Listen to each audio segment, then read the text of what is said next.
thebuglepodcast.com.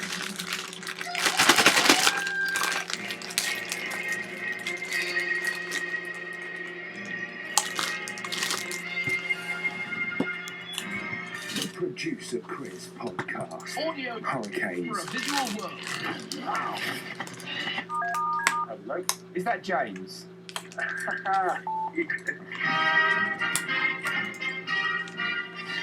Hello and welcome to the Producer Chris Outtake Extravaganza podcast. John's eating turkey and he's eating curry. So you've got me, some outtakes,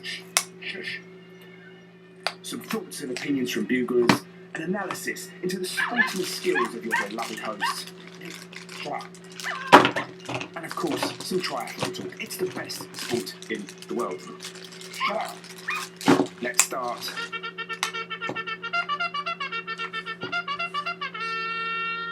In other regretful election aftermath news, how is this for a headline, Andy?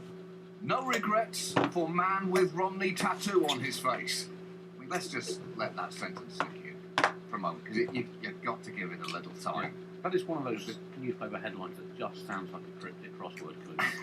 It just doesn't quite make sense. It really does. There are two key information points in that sentence, Andy. The first one is that a man got a Romney tattoo on his face. That's initially hard to believe. But the second point of information is that he has no regrets for doing that, which just seems impossible. But I'm afraid both of the things are actually true. We mentioned a while ago that a man here in the US auctioned off the real estate of the side of his face on eBay and ended up getting a Romney Ryan tattoo after someone bid $15,000 for him to do it. His name is Eric Hartsberg, and he claims to be a professional wrestler.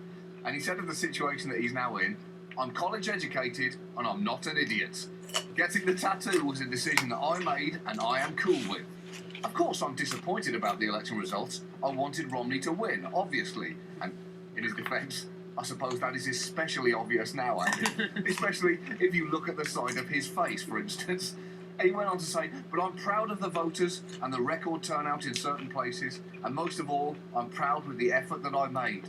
Obama supporters have come up to me since the election and said, 'Told you so,' or 'You look like an idiot.' But if you take Romney's losing out of the equation and someone with a face tattoo out of the equation and actually have a conversation with me, you might realise that it's not about what's just on the surface."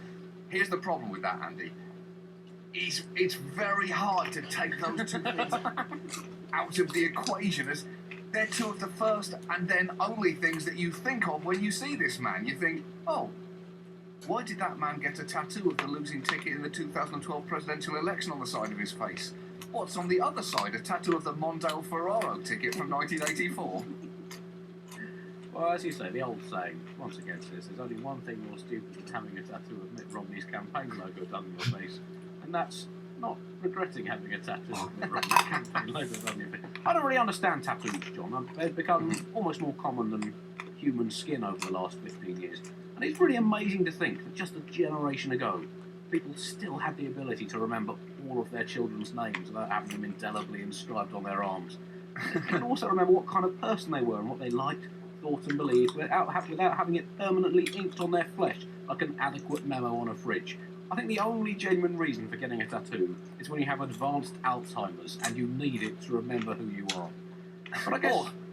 Or if you're a 4-star general and you've lost your penis ring and you want to be sure that you learn the lessons that you need to learn. We've all made mistakes though, John. I mean, particularly when it comes to the US presidential election, I was convinced that the fire-breathing Michael Dukakis Action Man was going to be the must-have toy at Christmas 1988. And I sank a lot of money into it. As it was, it didn't sell that well, John. It didn't sell that well. And at least in mitigation, the guy did not have an actual picture of Mitt Romney's face done on his face. That's true. Only the campaign logo. How the 2 R's, ironically, 2 of the 3 R's this gentleman clearly wasn't paying attention to at school, if he's stupid enough to have a campaign logo tattooed on his face. Well, it's one step worse, Andy, because this man now has the middle space of his forehead up for auction, and the current highest bidder for it is $742. And what does that person want him to tattoo on his forehead? That's right, Andy, a penis. And ask yourself this, Andy. Is having a penis tattooed on your forehead for $742 any less stupid than having Mitt Romney tattooed on the side of your face for $15,000. Those are just different seats in the same batshit crazy ballpark. Ah, the American election. Those were the days. It was like a real election, but with two political parties. Oh, yeah!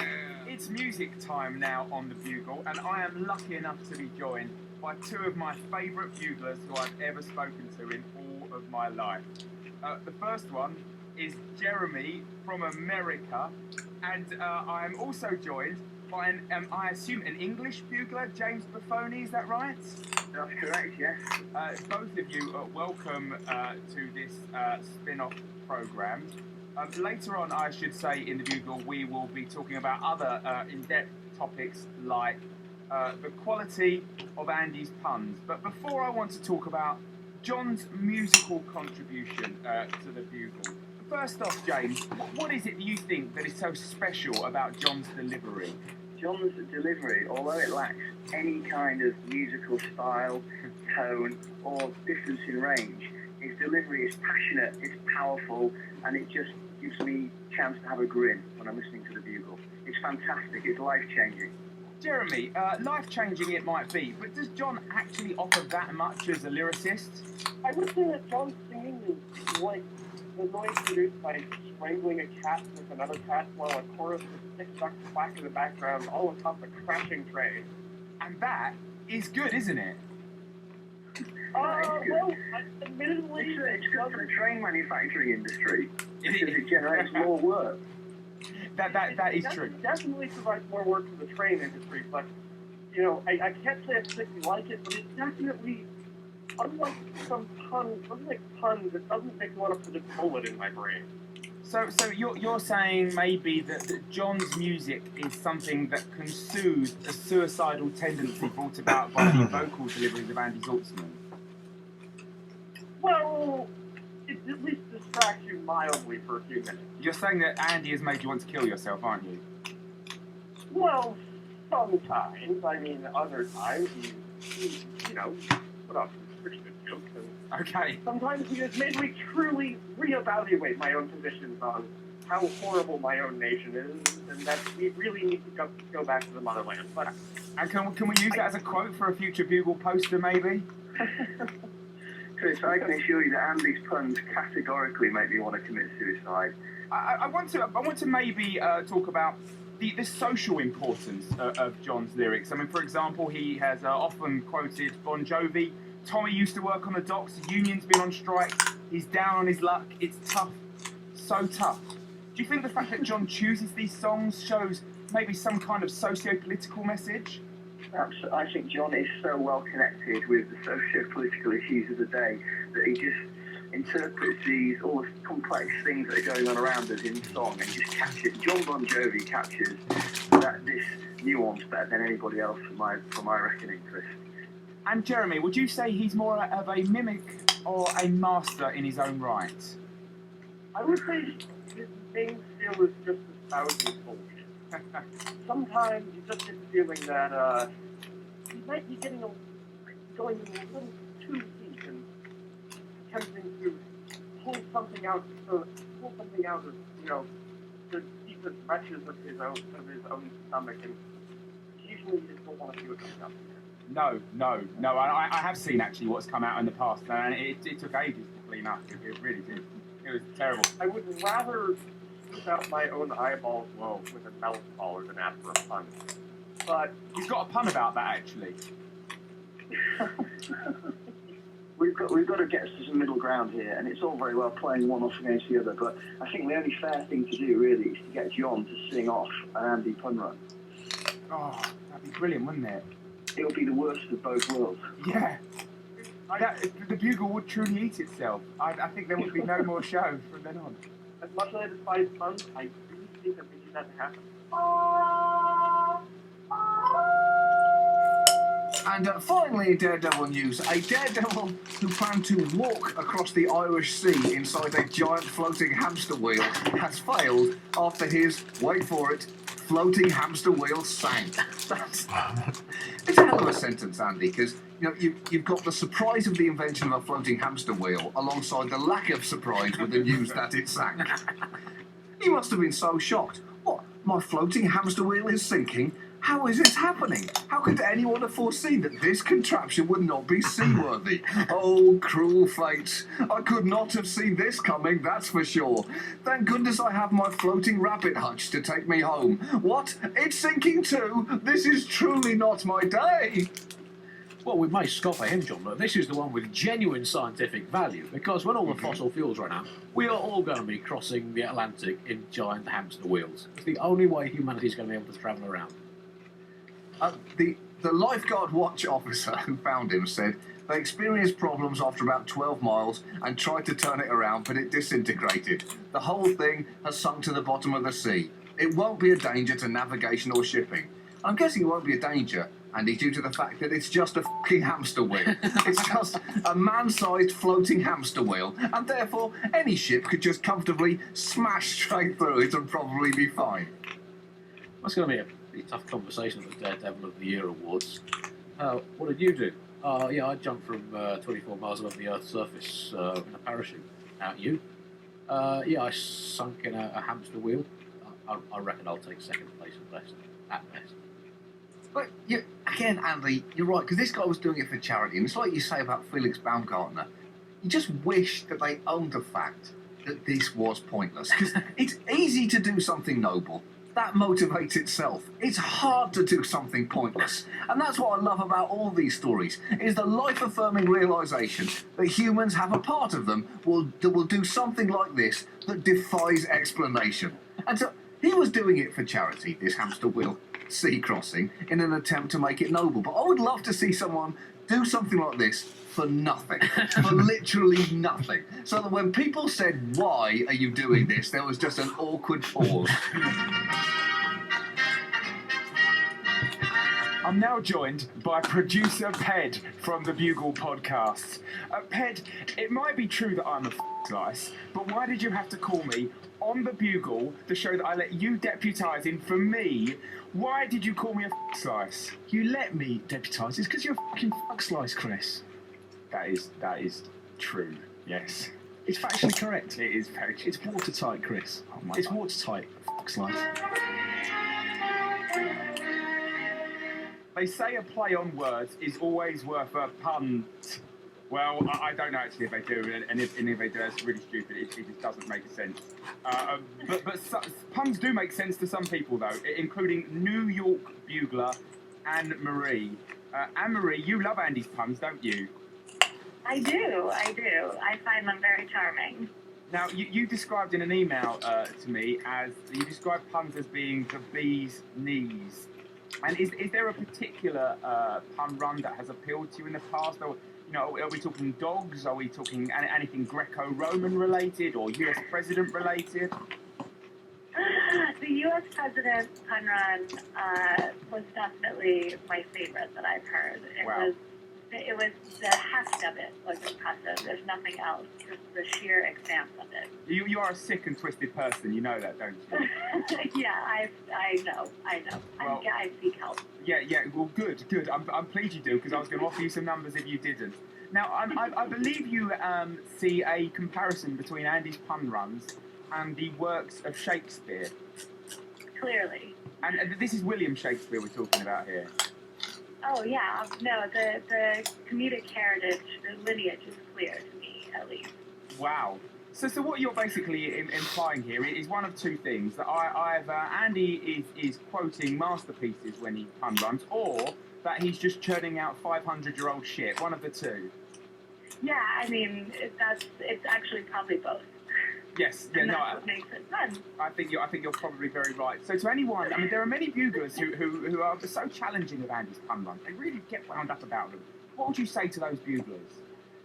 I mean, I would definitely encourage them to maybe have a glass of wine. Okay. Not necessarily something to get so worked up about. And then also, the effort that he puts into them is what I appreciate. So, sometimes appreciating process over product can be a helpful way to look at it. And there is a ringing endorsement if I've ever heard one. Well, Anne-Marie, thank you so much for your contribution. That's a good two Absolutely. fingers to me, John, and all the other buglers who are losing their minds. We'll take your advice, which I believe is to drink wine and appreciate the fact that he bothers. Yes, absolutely true. Brilliant. Thank you very much, Anne-Marie. Well, and also, when you're asking the question, will this hurricane affect the result of the election, what you have to ask yourself is, did this hurricane affect Ohio? And if the answer is no, then no. Now, Governor Cuomo has blamed climate change for the increase Yes. in storms. And I don't know if he's got. I just personally think that it's just humanity is now more sinful than it used to be. And, you can trace the increase in extreme weather with the advent of the internet and women getting the vote. I mean, Eve, what can she eat a tomato instead? I'll ask you that. That's why we have all these storms, basically. America has a $13 billion a year pornography industry. So you can sort of see why God might be getting a little bit cranky with them. Maybe he'll start dusting off some of his old favourites. Let's see how the 2016 presidential election is affected by a plague of locusts on Los Angeles. And actual locusts, not the metaphorical locusts that are already there. As the producer, part of your role is to keep big egos together, foster relationships, and keep all parties happy. The Bugle is no exception. For example, I've never told John what Andy thinks about the Smurfs. In fact, the primary purpose of the Bugle's bleep machine is to cut Andy's random comments on Vanity Smurf that interject basically throughout every show. So what good could come out of identifying different skill sets within Team Bugle? Alan Cochrane is a comedian and wobbleboard enthusiast, and he knows both men. Alan, you've played association football with both of them, isn't that true? I have, yes. Some time ago now, but yes, I would actually say I've probably played both of them at their peak of physical conditioning. Tell me what skills does each man bring to the game of football? Well, I'll tell you something. Andy Zaltzman is a surprisingly engine room-like player for somebody fueled principally on cheese. He really gets about. The Premiership doesn't seem to have woken up to the energy food that is cheese, but it works for the Z-man. I can imagine he's a fearsome sight on a football pitch with his striking hair and maybe Gillingham shirt. Does he play in particular football attire? I can't remember. My main memory of Zaltzman is his legs. He seems to have built-in shin pads as part of his lower leg. He's a very sturdy individual from the waist down. I mean, he's fairly sturdy all over, but his legs in particular are quite robotic. Are we talking Roberto Carlos style? Yes, yeah, a bit taller than Carlos, I would say. Wow. But he's certainly got that kind of lower leg kind of endurance look. And for someone who is not necessarily familiar with the game, can you think of any sort of star players who each man resembles? Yeah, definitely. Zaltzman, I think, has got some of the finer finesse of Lionel Messi. Wow. And I would say he has the sort of engine and dynamism of a young Brian Robson. Wow. Yeah, he's some footballer. He really is a force to be reckoned with. Whereas John Oliver, I would say, he puts me more in mind of the Swedish lad. Is it Ibrahimovic? Yes. But before he scored against England, right? Insofar as that, he seems to. Some people seem to think he's a good footballer, but the majority don't really spot it. He believes it. I don't know if he's doing something too subtle, but basically, for me, with John Oliver, the jury is out until he does a 30-yard overhead kick that goes in the top corner of the goal, and until that moment happens, I just don't see the fuss about John Oliver as a football player. One of your fellow comedians, Russell Howard, describes John as a very selfish player. Well, well, it's very tempting to say it takes one to know one. But yeah, maybe that's exactly it. Perhaps John's just never squared the ball across to me, who I mean, I don't think it's any surprise that I'm more of a Peter Crouch figure on Right, the ball. yes, I can see that. By which I mean surprisingly good feet for a big lad. Great goal last season against Man City as well. Congratulations on that. Thanks very much Yeah. for that. Yeah, if the jury was out on me until then it's been back in and I've been reprieved, haven't I? So, You have indeed. Let's say, Alan, your ankle finally gave way on you. oh yeah. The wobble board no longer worked anymore. I love the fact you're mentioning my wobble board that I've only really just got, but yeah. No, well, you know, I'm a big fan of the wobble board. I like the thought of you recuperating you.